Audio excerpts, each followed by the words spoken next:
Sir क्या होता है? और सर ड्राई सेल्स क्या होता है? ड्राई सेल्स में देखो ये लिक्विड होता है, इसको कैरी करना आसान नहीं होता है। ठीक है, लेबोरेटरी में इसको हम लेबोरेटरी में तो हम लोग यूज कर लेते हैं कई बार इसको। ये बेसिक कॉन्सेप्ट है, तो ये प्रैक्टिकल पर्पस के लिए संभव नहीं है। तुम्हें घर में जो है या मोबाइल के अंदर जो तुम्हारा ये सब बैटरी है, इसमें सारे चीज यही होते हैं, लेकिन ये जो इलेक्ट्रोलाइट होता है ना, ये तुम्हारा मतलब एक थिक मटेरियल होता है, मतलब सॉलिड टाइप का पेस्ट होता है। हाँ पेस्ट होता है, हाँ जैसे टूथपेस्ट टाइप, थोड़ा हार्ड होता है। ये फोर्स नहीं है तो क्या है? हाँ, ये फोर्स नहीं है दिस तो इज अ क्या है? Potential difference. Epsilon is a potential difference, not a force. मतलब Hmm? a type of potential difference. Sir नाम तो इलेक्ट्रोमोटिव फोर्स है। पोटेंशियल डिफरेंस मतलब ये पोटेंशियल क्या होता है? वर्क डन होता है, फोर्स अलग चीज होती है। नाम से लग रहा है फोर्स है, जैसे मैंने बोला फ्रिक्शन फोर्स है, कांटेक्ट फोर्स है, कोलंबियन फोर्स है। तो फोर्स नाम बोल रहा हूँ तो फोर्स होना चाहिए, लेकिन ये नाम फोर्स है लेकिन है नहीं force. Clear? This is not a force actually, इसका नाम बस कंफ्यूजिंग है। देखो बड़ा क्लियरली लिखा है बुक में, this is used because of historical reason. मतलब बहुत पहले जब ये आया होगा ना, तो लोगों को लगा होगा कुछ यहाँ से फोर्स लगा के ये ड्राइव कर रहा है, इसको चार्ज को भेज रहा है, तो ये कोई फोर्स होगा, लेकिन वो फोर्स नहीं। This is basically a potential. समझ में आ गया ये? Yes sir.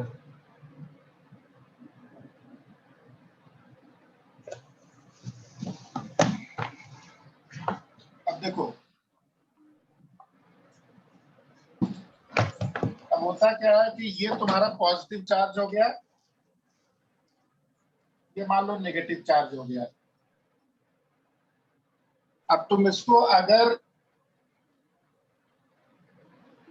रेजिस्टेंस से कनेक्ट कर देते हो,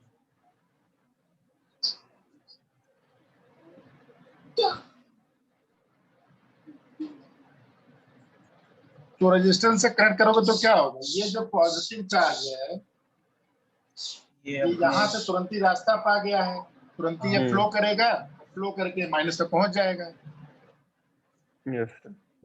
ऐसा लग रहा है कि ये पट से यहाँ से गया, उसको न्यूट्रलाइज कर दिया, काम खत्म बैटरी का। लेकिन ऐसा नहीं होता। ऐसा क्यों नहीं होता है? इलेक्ट्रॉन ट्रैवल करते हैं ना। इलेक्ट्रॉन ट्रैवल करते हैं।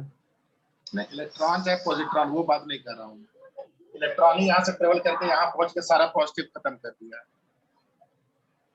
मान लेते 10 इलेक्ट्रॉन थे, 10 इलेक्ट्रॉन से ट्रेवल किया और आके 10 को यहाँ पे नलिफाई कर दिया, तो सेल तो खत्म हो गया। सेल का काम, सेल कहाँ रह गया?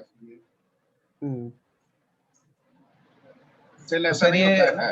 तो ये इलेक्ट्रोलाइट जो मतलब देता रहता है, कुछ देता रहता है, इसको चार्जेस प्रोवाइड करता रहता है। इसीलिए सेल्स जो डाई आउट कर जाते हैं उनका इलेक्ट्रोलाइट रहता है। थोड़ा बड़ा बना दिया जाए।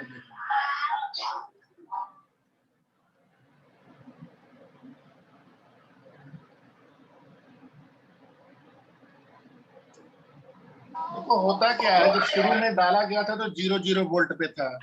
अब इस पे जब ये केमिकल रिएक्शन शुरू होता है, मान लेते हैं केमिकल रिएक्शन के चलते यहाँ से एक प्लस चार्ज निकला, यहाँ पहुंच गया, तो ये प्लस हो गया, ये माइनस हो गया। ठीक है, क्यों हो रहा है? ये केमिकल रिएक्शन के चलते। अब जो ही ये प्लस और माइनस हुआ, तो इसके अंदर एक छोटी सी फील्ड बन जाती है, बन जाएगी। लेकिन अभी केमिकल रिएक्शन स्ट्रांग है, तो फिर क्या करेगा केमिकल रिएक्शन? यहाँ से एक और उठाएगा, यहाँ तक लेते जाएगा। ये कुछ देर तक करता रहता है, कुछ देर तक करता रहेगा, तो जिससे ये क्या हो जाएगा? माइनस हो जाएगा, ये आपका प्लस हो जाएगा। अब एक समय के बाद जो ये आपका इलेक्ट्रिक फील्ड इतना स्ट्रांग हो जाता है कि इस केमिकल रिएक्शन को काइंड ऑफ स्टॉप कर देता है। समझ में आ गया? ये शुरू में केमिकल रिएक्शन स्ट्रांग है, फटाफट चार्ज उठा रही है, जैसे हम लोग होते हैं फटाफट काम कर रहे हैं, हो रहा है। एक समय के बाद ये फोर्स इतना स्ट्रांग हो जाएगा इलेक्ट्रिक फील्ड कि अब इस केमिकल रिएक्शन को कहेगा तुम नहीं ला पाओगे, मैं इतना स्ट्रांग हो गया हूँ, ये रोक देता है प्रोसेस को। तो सर ये जो ही तो मैक्सिमम पोटेंशियल डिफरेंस हो गया बैटरी का। हाँ, ये मैक्सिमम, इसी को ईएमएफ बोला जाता है, जो अभी मैंने बोला ना, तभी इस समय ये V प्लस है और ये V माइनस है। शुरू में 0 से बढ़ना शुरू करेगा, 0.1 0.2 करते करते, मान एग्जाम्पल जो मान लो +2 तक पहुंच गया और ये -2, अब ये रुक गया। ठीक है, अब ये रुक गया। अब क्या होता है कि जो ही तुमने वायर से कनेक्ट किया, ये जो इलेक्ट्रॉन है फट से यहाँ से फ्लो करते हुए आपका यहाँ पहुंच गया। मैं इलेक्ट्रॉन नहीं फ्लो कर रहा हूँ, बार बार मैं पॉजिट्रॉन कर रहा हूँ, क्योंकि इलेक्ट्रॉन के फ्लो के अपोजिट को ही समझो करंट बोलते हैं। समझने के लिए केवल, जस्ट फॉर द थिंकिंग, मत समझ लीजिए। यानी कि प्लस चार्ज यहाँ से चला और यहाँ जाकर ये करंट का डायरेक्शन आपका प्लस से होता है, ये आपको उसको न्यूट्रलाइज कर दिया। जो ही प्लस यहाँ से जाना शुरू किया, ध्यान देना, ये इलेक्ट्रिक फील्ड आपकी कमजोर होने लगेगी, आया ना? Yes sir. जो ही इलेक्ट्रिक फील्ड कमजोर होगी, तुरंत ही ये वाला जो प्रोसेस था ये ट्रिगर हो जाएगा। और जो ही ट्रिगर होगा तो फिर से ये चार्ज सप्लाई करना शुरू कर देगा यहाँ से। इसीलिए जो बैटरी को बोला जाता है इनफाइनाइट सोर्स ऑफ चार्ज बोला जाता है। अब बोलोगे सर इनफाइनाइट है तो खराब क्यों हो जाता है? खराब इसलिए होता है कि 6 महीने के बाद घड़ी का जो सेल होता है, ये इलेक्ट्रोलाइट आखिर केमिकल ही तो होता है। ये केमिकल रिएक्शन होने के क्या होता है, तुम लोग पढ़े ही होगे भाई। जिंक H2SO4 में मिलता है तो क्या बन जाता है धीरे धीरे? जिंक सल्फाइड बन जाएगा, प्लस पानी या हाइड्रोजन जो भी बनता है। तो कहने का मतलब ये इरिवर्सिबल प्रोसेस नहीं है, रिवर्सिबल प्रोसेस है ये। नहीं, ये इरिवर्सिबल है, मतलब एक डायरेक्शन में होता जाता है। तो धीरे धीरे इलेक्ट्रोलाइट क्या होता है, ड्राई हो जाता है। इसीलिए देखते होगे कि जब हम लोग घर में हम लोग इन्वर्टर यूज करते थे पहले, अब तो नहीं यूज करते हैं, सब जगह पावर बैकअप है, पानी डालते हैं। हाँ, उसमें एक पानी डाला जाता है, या तुम कभी बाहर ले जाते हो एक कार वार को चार्ज कराने के लिए, तो उसमें हम लोग एक पानी डालते हैं, वो एसिड डाला जाता है, स्पेशल पानी होता है। तो बेसिकली क्या करता है, इस इलेक्ट्रोलाइट को फुलफिल कर देता है, फिर से चार्ज कर देता है, जिससे ये प्रोसेस आपकी चलती रहती है। ये समझ में आ गया? नहीं आता है? यस। क्यों सेल मेरा काम करता है, और सेल मेरा इनफाइनाइट सोर्स ऑफ एनर्जी होता है, इनफाइनाइट सोर्स ऑफ चार्ज होता है। केमिकल रिएक्शन ये तब तक होती रहेगी जब तक ये पूरा इलेक्ट्रोलाइट आपका बेकार नहीं हो जाएगा। तो समराइज करने में बस रिएक्शन होती है, इलेक्ट्रॉन से ट्रांसफर होते हैं, फिर इन्फिनिटली चलती रहेगी। हाँ, यही होगा इसमें कि as soon as you connect with external resistance, charge start flowing, और चार्ज जब स्टार्ट फ्लो करता है तो electric field basically gets decreases, electric field आपका कमजोर होता जाता है। एंड बिकॉज ऑफ दैट जो इक्विलिब्रियम पहले मेंटेन हुआ था between chemical equilibrium and electric field के चलते, that gets disturb and chemical equilibrium again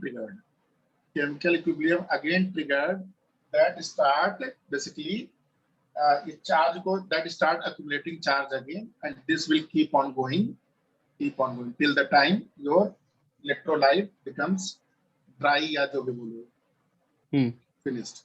sir एक कहानी आती है बोर्ड में लिखने के लिए? नहीं, कहानी बोर्ड में नहीं आती है, ये तुमको नहीं, समझा मतलब रहा अगर इसकी मतलब सर इसकी वर्किंग ऐसे बोर्ड में लिखने के लिए how does a cell work, तो ये अगर याद करना पड़ा। नहीं, मुझे नहीं लगता ये आएगा। ये जस्ट मैं समझा रहा हूँ, कई बार हम लोग को समझ में नहीं आता कि इसके अंदर हो क्या रहा है। इसमें एक दो कंफ्यूजन बहुत मेजर बता रहे हैं। ठीक है सर। इसमें पहला कंफ्यूजन ये होता है, देखो ध्यान से सुनना, ये जब हमने इसको कनेक्ट किया तो ये तुम्हारा करंट ऐसे चलती है, एक बार सही से बना दो। इसमें पहला कंफ्यूजन देखो क्या होती है, ये तुम्हारा प्लस प्लेट है, ये माइनस प्लेट है, ये रेजिस्टेंस ऐसे करंट फ्लो करती है। यस। ये बताओ अगर बाहर ऐसे फ्लो कर रही है तो अंदर कई बार ऐसे सोचा जाता है कि ये बताओ अंदर क्या हो रहा है भाई, चार्ज ऐसे जा रहा है तो तुम ऐसे बोल सकते हो एक करंट ऐसे करके भाई क्लोज सर्किट बन रही है। क्लोज सर्किट बन रही है ना, क्योंकि जो ही इधर ट्रिगर हुआ इधर वाला काम शुरू हो गया। सही तो बात मुझे है एक पूछ सर। सकता है चीज समझ नहीं आई, ये वाला पार्ट की कोई। नेगेटिव से हाँ पॉजिटिव में जब स्टार्टिंग में रिएक्शन होती है तो ये नेगेटिव वाले उससे पॉजिटिव पे क्या जा रहा है? नेगेटिव से पॉजिटिव पे क्या जा रहा है, ये तुम्हारा यहाँ से जैसे शुरू में क्या होता है ना,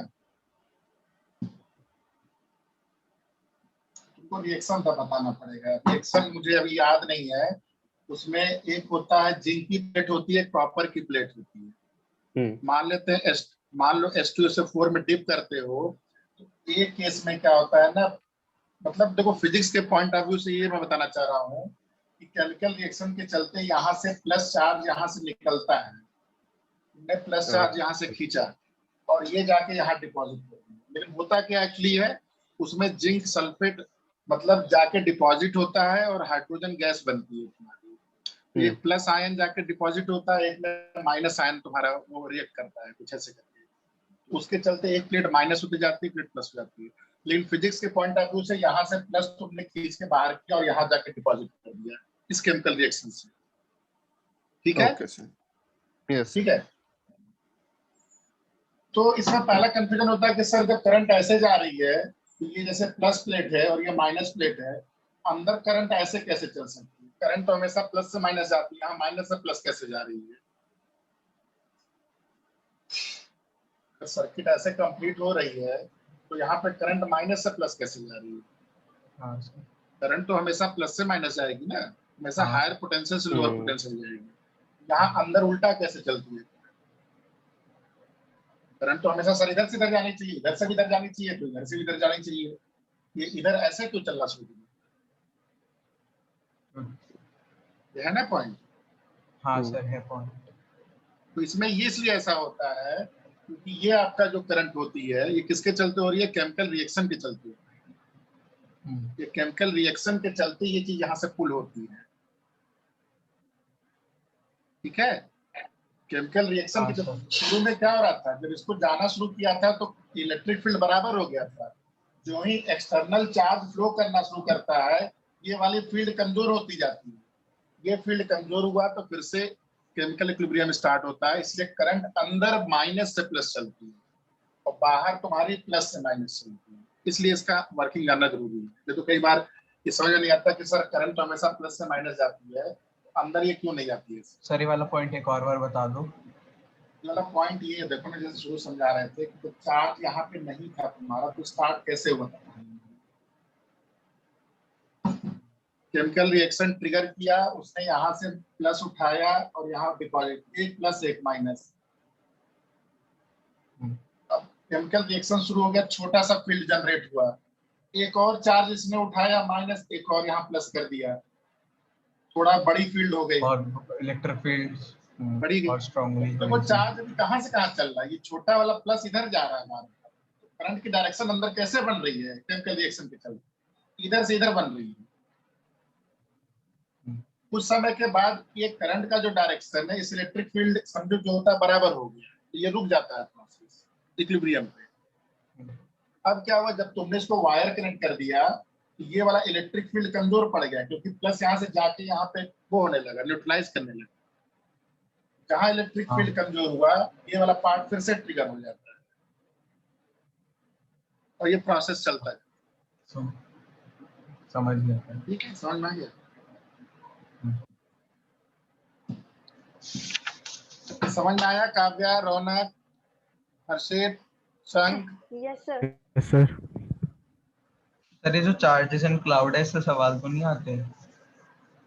ये जो कहानी दे रखी है ना ना ना ना सर, चार्जेस वो एक बार भी पढ़ लेंगे, लेकिन कुछ है नहीं उसमें, मैं देख अभी रुक जाओ। जो मेन पार्ट है अभी ध्यान।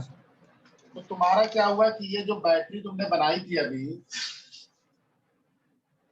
ध्यान से देखना, तो जिस समय सर्किट आपकी ओपन होती है, ओपन मतलब अभी तुमने क्या किया है, रेजिस्टेंस तो कनेक्ट है, मान लेते हैं यहाँ पे तुमने वो लगा दिया, स्विच लगा दिया। अभी तुम्हारा पोटेंशियल कितना होगा? अभी जो पोटेंशियल होगा वो ईएमएफ के बराबर होगा, हाँ या ना? यस। हाँ सर। अभी ये पोटेंशियल किसके बराबर होगा? सर्किट ओपन है, ओपन सर्किट। तो इसकी एक और डेफिनेशन कई लोग बता देते हैं कि पोटेंशियल डिफरेंस क्या होता है। पोटेंशियल डिफरेंस मतलब एप्सिलॉन को ईएमएफ कैसे डिफाइन करते हैं। ईएमएफ क्या होता है, potential difference between electrodes when circuit is open. इसको चाहे से लिख लो, electromotive force is the potential difference between electrodes when circuit is open, या ब्रैकेट में when circuit has infinite resistance. Sir एक बार रिपीट कर दो starting. Electromotive force is the potential difference between electrodes when circuit is open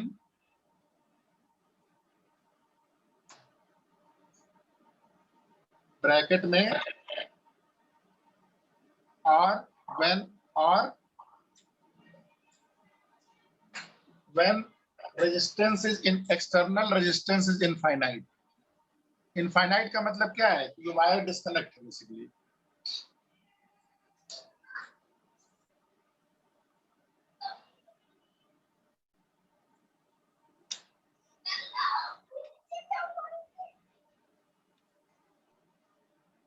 ठीक है, समझ में आ गया है? यस।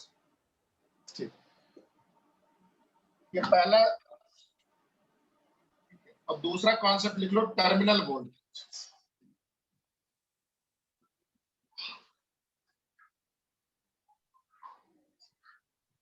सब कुछ सेम रहेगा, लिखो it is the voltage between two electrodes when circuit is closed or when external resistance R is connected।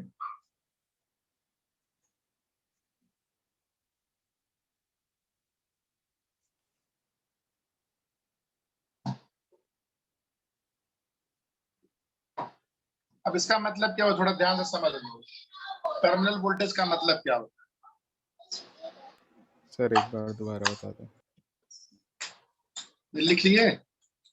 एक बार दोबारा बताना। टर्मिनल वोल्टेज दोबारा। टर्मिनल वोल्टेज क्या चीज है, देखो it is the potential difference between electrodes when circuit is closed. Circuit अब closed है मतलब R when external resistance R is connected।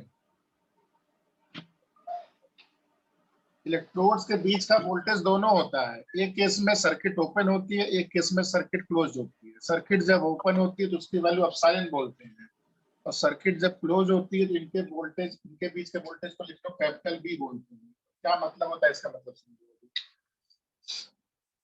यहाँ तक समझ में आ गया? अब इसका मतलब समझो, टर्मिनल वोल्टेज का मतलब ध्यान से देखना। कोई भी देखो, ये जो सर्किट बनाया गया इसमें एक्सटर्नल रेजिस्टेंस आर, इसको सिंबॉलिकली बना दे रहा हूं। सिंबॉलिकली ये आपका रेजिस्टेंस हो गया।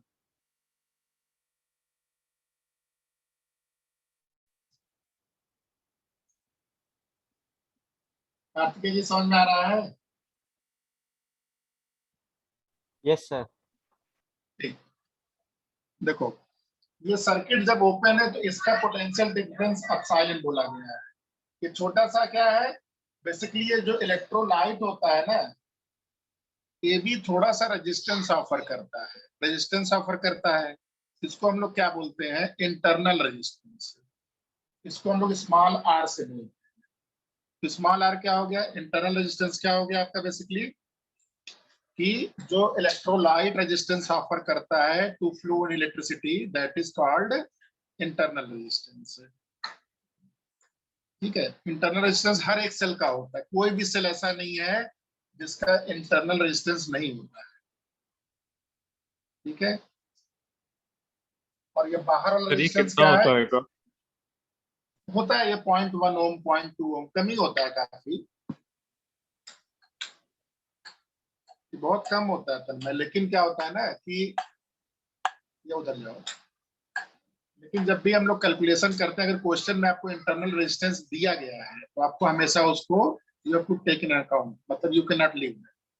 अब जैसे यही सर्किट है, देखो ये आपका सर्किट सीरीज में बना है, तो दो रेजिस्टेंस है, एक एक्सटर्नल रेजिस्टेंस R है और E और R। अच्छा, ये जो आपका टर्मिनल जिसको मैं A और B नाम दे रहे हो, इसको मैंने इलेक्ट्रोड बोला है। एक इलेक्ट्रोड आपका यहाँ ए है और एक इलेक्ट्रोड आपका बी है। तो जरा यहाँ पे बताओ टोटल रेजिस्टेंस कितना हो गया सर्किट का? R plus R. हाँ सर, R प्लस R हो गया। और वोल्टेज सीरीज कितना में है? है। E है। इसमें करंट कितना होगा? I कितना होगा? Epsilon upon R plus R। V equal to IR फॉर्मूले से।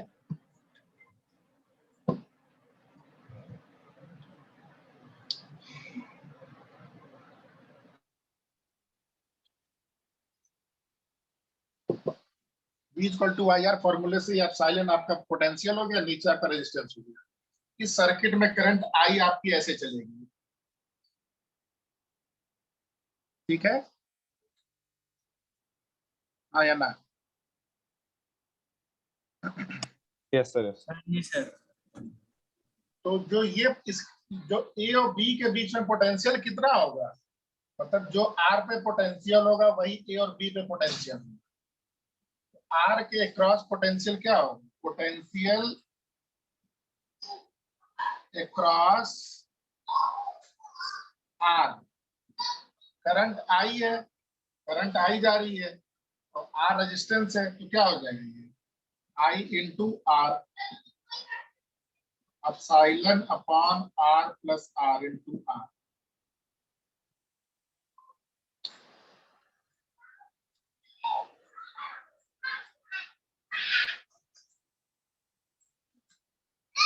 या इसी को मैं अगर बी बोलता हूँ, अगर इसी को मैं बी सर एक बार बोलता दोबारा हूँ, बताइएगा ये वाला पॉइंट।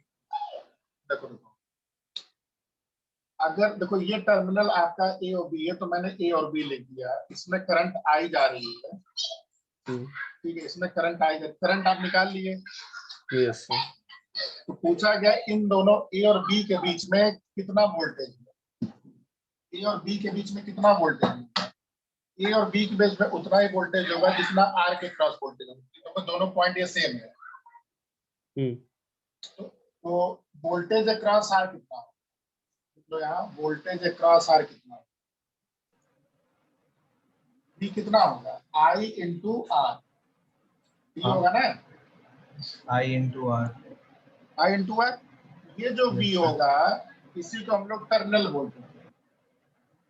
हाँ, क्योंकि आई तो हो गया ई आर प्लस आर और आर प्लस हाँ। आर है, तो वो कट जाएगा। हाँ, तो ये वैल्यू चाहो तो रख दो, आई की वैल्यू यहाँ से रख दो, E upon R plus R into R. तो जब सर्किट आपकी क्लोज होती है तो ये टर्मिनल वोल्टेज घटता बढ़ता रहता है। क्यों? क्योंकि किस पे डिपेंड कर रहा है? ये रेजिस्टेंस पे डिपेंड कर रहा है। ज्यादा रेजिस्टेंस होगा तो टर्मिनल वोल्टेज आपका कम हो जाएगा।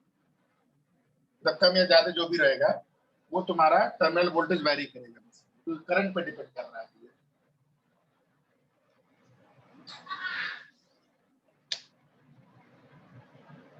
सर अभी ये क्लास समझ के में आ लास्ट। गया? Yes sir. सर क्लास के लास्ट 5 मिनट में डाउट ले लेना, चैप्टर 2 में डाउट है थोड़े से सेल्फ टेस्ट में। ठीक है, ठीक है।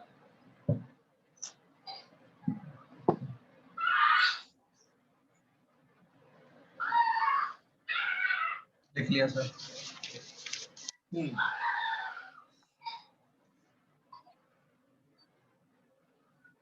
अच्छा आगे लिख लो, ये आई मैक्सिमम कितना हो सकता है? इस आई की मैक्सिमम वैल्यू बताओ कितनी हो सकती है?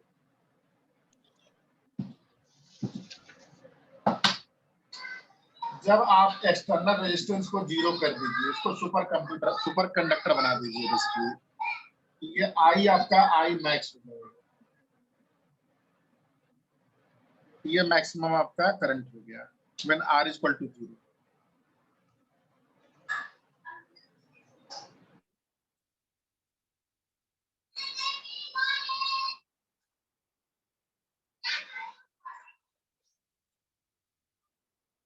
ठीक है? सर ईएमएफ में इंटरनल रेजिस्टेंस कंसीडर नहीं होती? ईएमएफ पे चूंकि सर्किट ओपन होती है ना, सर्किट हाँ जी, ओपन अच्छा होती है, ठीक है सर। सर्किट ओपन हुआ तो करंट फ्लो नहीं करती है। तो जो पोटेंशियल डिफरेंस, सिंपली जो पोटेंशियल डिफरेंस होता है बस उसको बोलते हैं। अब टर्मिनल हाँ वोल्टेज जी में तो ठीक है सर। समझ में आ गया? चलो अब एग्जांपल ये हो गया सेल का कॉन्सेप्ट। तो अभी बस आपने इतना समझा है कि एक सेल है, सेल आपका इनफाइनाइट सोर्स ऑफ चार्ज है, इसके अंदर एक इंटरनल रेजिस्टेंस होता है। इंटरनल रेजिस्टेंस जल्दी वैरी नहीं करता, ये फिक्स रहता है, वो सिस्टम का डिजाइन हो गया। और एक टर्मिनल वोल्टेज होता है जो कि जब सर्किट क्लोज होती है तो depending on your external resistance जो वोल्टेज आपका जो डेवलप करता है उसको हम लोग टर्मिनल वोल्टेज करते हैं। डेफिनेशन वाइज बड़ा सिंपल है। Definition wise terminal voltage when circuit is closed, when circuit is open, that is called electromotive force. तो 1 मार्कर में कुछ ऐसा पूछ रहा है तो ऐसे करके आप बताओगे इसे, ठीक है। चलो अब एग्जांपल जरा 3.5 देखिए।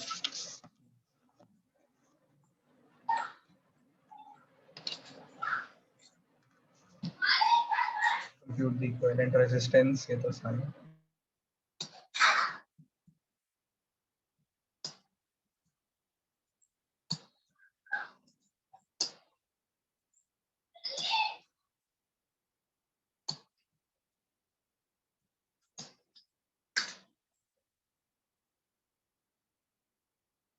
देखो इसमें थोड़ा सा रजिस्टर बनाया गया, 2 पैरेलल, फिर सीरीज, फिर पैरेलल, और इंटरनल रेजिस्टेंस बनाया गया है।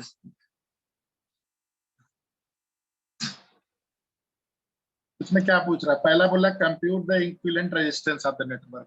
हाँ सर निकाल लिया, 7 आ तो रहा है, सिंपल 7 आ गया। सिंपल है। तो sir total current I in the circuit ये निकाल लेंगे, V = IR।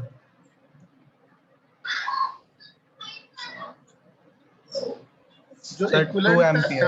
इक्विवेलेंट, इसमें ये बताओ इक्विवेलेंट रेजिस्टेंस ऑफ जो नेटवर्क है उसमें नीचे वाला 1 ओम तो नहीं लिए होगे?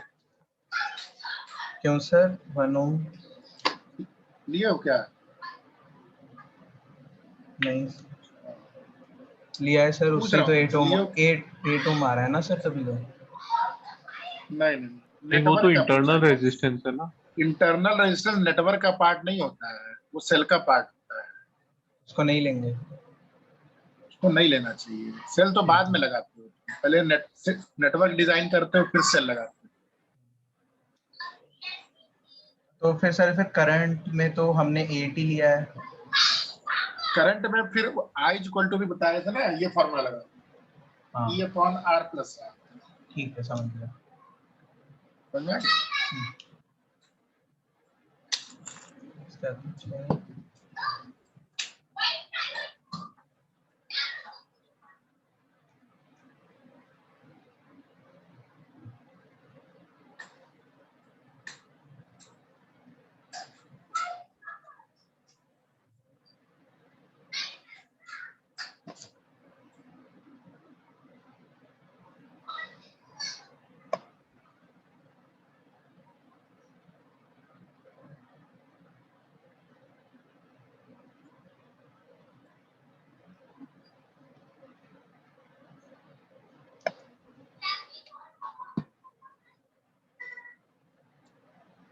संग हाँ जी सर। आज किससे बात किए थे? कौन से काउंसलर से? सर मेरे पापा के एक फैमिली फ्रेंड है, शिवम नाम है उनका, उनसे बात हुई थी, तो उनसे डिस्कशन हुआ था उस बारे में। तुम क्या डिस्कशन में निकले?